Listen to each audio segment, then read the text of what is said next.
everyone, it's Alexis with So Sweet Monogramming and So Sweet Academy. I wanted to do a really quick video, kind of impromptu. I was on my live today on So Sweet Sunday and somebody asked me if I would do a little training on how to put your Hoop Tech clamps on your multi-needle machine. Here's mine. They're kind of gunky because I use them all the time with all this tape and everything, but I'll just give you a really quick overview.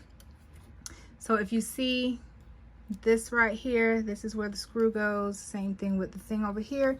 You take it and you just slide it on. I usually just let it slide up against the arm and just go slow on that part so that you don't knock one of the needles or anything loose. And then I'm going to bring you around to the side. If you can see right there, that goes in that first notch. Now you have to do this without your arm that comes with the machine. You have to take that off first. So I've already removed that. That clicks on there, and this is this lever here. I'm sorry, I don't know the proper names for everything, and I make up stuff as I go sometimes.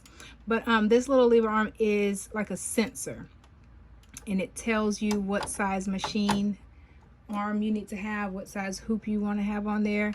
So it has to go underneath that latch. I don't know if it is, I think this comes from the factory already done on a good size to where you don't have to modify anything. But I personally had to take this and bend it just a little bit. I don't suggest you doing any big time bending. I called my local embroidery shop and he told me to just bend this down a little bit because it wasn't registering as the biggest hoop, so it wasn't giving me the stitch feel that I needed on here. So I just bent it a little bit more, and it started to give me the largest. What's the largest one that we have on here? The 8 by 11, yeah, something like that. But anyway, so you take the screw that comes with your machine already for the arm that comes on. Well, don't drop it. And you screw it right on in there. Screw that side. Give me a moment while I look for the other one. Hopefully it won't take long because I don't want to have to edit this video. All right, well, I am back. This is take 2 because I dropped the little screw that went with that side and I have no clue where it went. So luckily I have another one that was in my toolkit. Not sure where I got it and how I have 2, but anyway, I have 2. So now I can show you the other side where this screw goes. We'll head over to this other side, and I really hope I find that other screw sometime soon. But here's my extra one that I found, and you're just going to screw it right in that same piece. So you see that little knob right there that comes and that sticks up on that side and it holds it into place. These come off really easily for you to change it out. All I did was I pushed one side in. Okay, push one side in, let that drop down, and then pull the other side off. This one already has my stabilizer because I was about to start a project. Right behind it, there's a little screw. You can do this when it's either off or on, depending on how tight you've tightened yours. But you just unscrew that to where it's finger loose, and then you can pull that out. I take my windows on right here just so that I know what size. I've memorized them now, but in the very beginning, I could not remember for the life of me what size was what.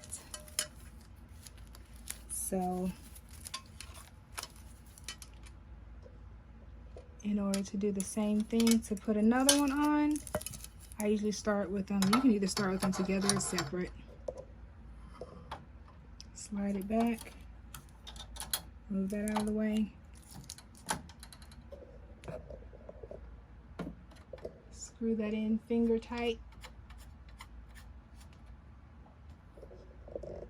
Come back up to the front.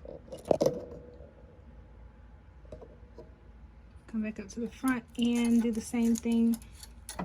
This has that little area right there. It goes in that middle piece. Push that down in there, and then there is your, what's that, 5 by 6 or 6 by 5. I will give you a warning that you might want to take heed to, because I've done this several times and I have managed to bend these little things, and you will think you're tearing something up, and it will be a horrible day for you. But make sure this is down before you do any movement of this arm back here, any kind of maneuvering, because it will pull it. And once it gets going, since it's automated, it's not going to just stop because it hits this. It's going to keep going, and it's going to pull it and bend it. I had to take my hand and bend mine out of place, bend mine back into place. One last thing on this side, this right here, once you get your stabilizer in the middle there, in between it, this is 2 pieces of stabilizer. Once you get your stabilizer in the middle, your project in there, you take it, clamp that down. All right, so I hope this helps, and enjoy your Hoop Tech clamps, because I absolutely love mine. All right, guys, see you later. Remember, it does not have to be perfect, but it has to be pretty. Bye.